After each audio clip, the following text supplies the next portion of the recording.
Well, it's the weekend, and as weekends go, Michael Snyder comes. And he comes from the other coast of the United States. Hello, Michael.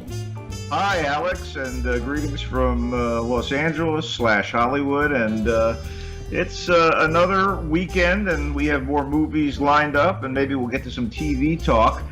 Quick note, a movie that's getting good reviews, that's a family film called Middle School, for some reason was not screened for critics in Los Angeles, although it was in other markets. You're on your own with that. But let's get to the high-profile stuff, shall we? Okay. All right. The Girl on the Train was adapted from Paula Hawkins' best-selling novel by playwright and screenwriter Erin Cressida Wilson, who wrote Secretary, Winter's Bone, and The Help. Pretty good. The director is Tate Taylor, who directed Winter's Bone and The Help. So my hopes were high for it.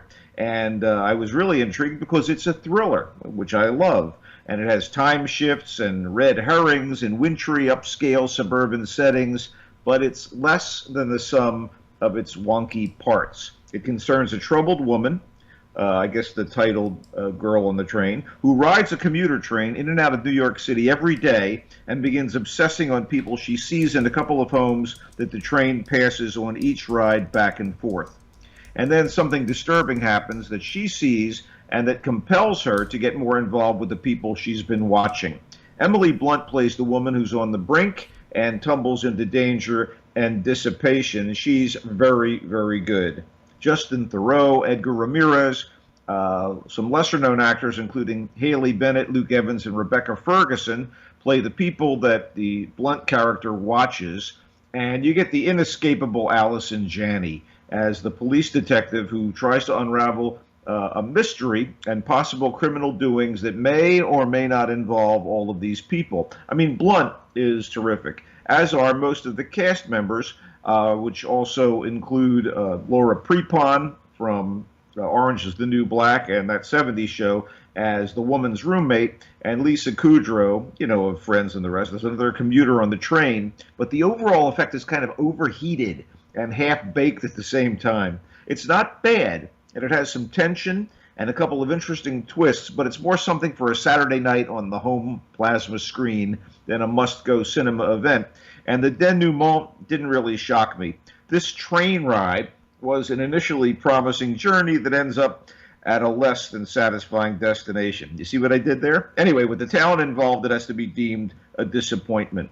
I was a little more impressed with The Birth of a Nation, although I had caveats about this as well. First off, the title is taken from, I guess, when we think of the title, we think of the classic D.W. Griffith silent film about the Civil War and slavery, and so it does have a lovely kind of mirror effect. It is a highly touted and controversial dramatization of the historical uprising in the antebellum South that was orchestrated by Nat Turner. This guy was a literate slave and preacher, and the movie is powerful and well crafted and well acted, and a story that deserved telling, but it's not quite up to the emotional impact of a comparable film, 12 Years a Slave. Still, it's a prodigious and impressive feature film debut for Nate Parker, who plays Turner as a too-good-to-be-true hero and Jesus figure, fighting for a righteous cause, suffering, and also willing to sacrifice himself for the good of others. Nate Parker has taken on a massive project here and has made it happen. The movie itself is a little much, but the facts of Turner's life are true enough, and Turner, who occasionally has to sort of be very, very taciturn, still compels as you watch. And of course, that's a lot due to Parker, who occasionally comes off like Jamie Foxx's more stable little brother. I mean, he does impressive work here. The movie ultimately isn't as protean as Orson Welles' first feature, for example. It ain't Citizen Kane, which was Welles' debut as a feature film director, and in that case directed and starred and actually had script input, but it does pack a punch. And the fact that Parker co-wrote, directed, and stars in it That's pretty amazing, and the fact that it works as well as it does, and it seems like a big studio film, despite it probably being made for much less money, is even more amazing. The white slave owners and oppressors are appropriately bastards, and Jackie Earl Haley's character is particularly great, a sort of bounty hunter who rounds up escaped slaves. He's wonderful. Armie Hammer is very good as Samuel Turner, who was Nate's former childhood friend, who then becomes the man of the plantation and thus must assert his ownership of his companion, finds himself in financial straits and starts like basically whoring Turner around as a go-to preacher to convince other slaves owned by other plantation owners to do their job or face damnation. It's kind of cool. And I have to also point out that Penelope Ann Miller does very good work in a small role as Samuel's mother, whose kindness to the young Nate leads to his education and eventual leadership role in that rebellion. As the love interest, Ingenue Ellis is wonderful and lovely. You got good supporting work from a whole selection of solid actors. Again, it's not 12 Years a Slave, but I do have to recommend The Birth of a Nation. There is a bit of a controversy about it because apparently Parker, as a young man, was involved in a rape accusation, and there is some powerful violence and rape in this movie. So people are going to talk about that and point to that, and there'll be, you know, all kinds of weirdness. But if you take the movie on its own merits, it's very, very good.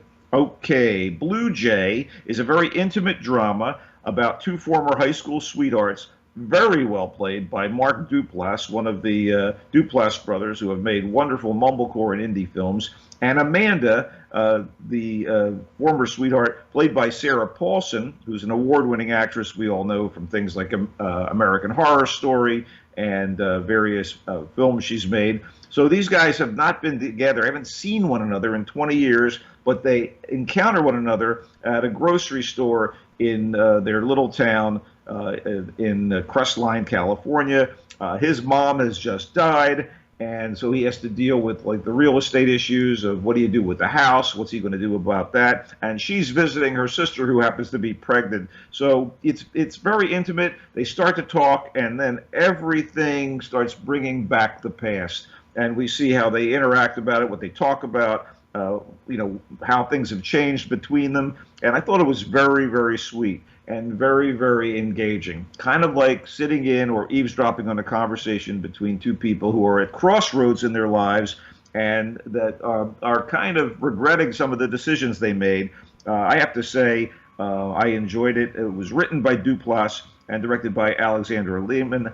And, you know, more power to movies like Blue Jay, which you can probably watch in streaming services, and you could also go see it at some theaters, mostly like repertory theaters. But Blue Jay is a quality pair of performances, and it's a very, very well-made film and rather intimate.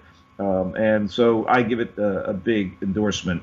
Newtown, by the way, which was made during a 3-year period, is kind of dark and sad, and it's a documentary concerning that awful shooting of the kids in December of 2012.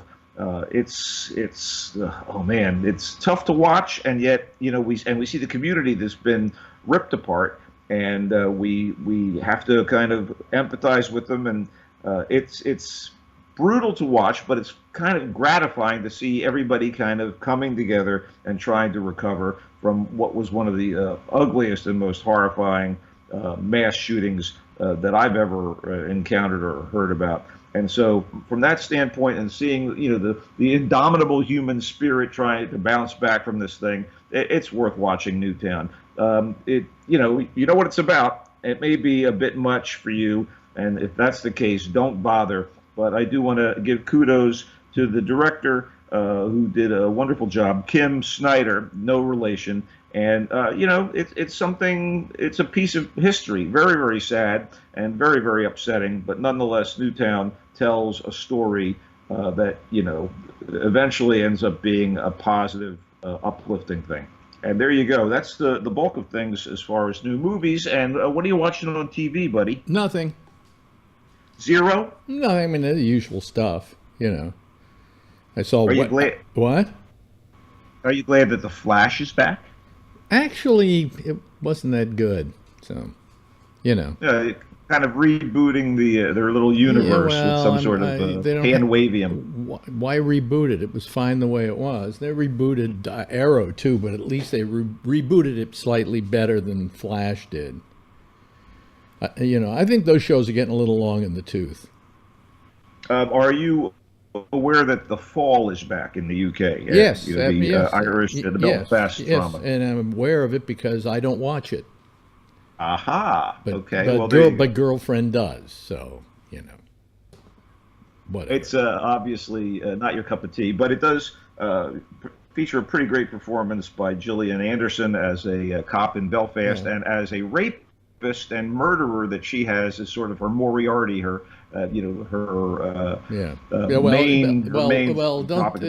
People can find that on I think on Netflix actually. Previous seasons.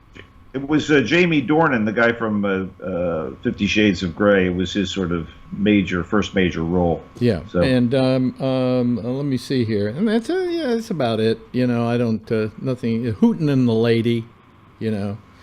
Once it comes over here, people should watch it. Anyway, that's about it. Okay, let's roll then. Okay. You can check me out on Twitter @CultureBlaster. And you can also go to Facebook and find Michael Snyder's Culture Blast page and like it, and click on the links and listen to our reviews and read stuff. And hopefully we'll be back with more and better next week. Okay. Thank you, Michael. And stay tuned for more coming right up on GABNet.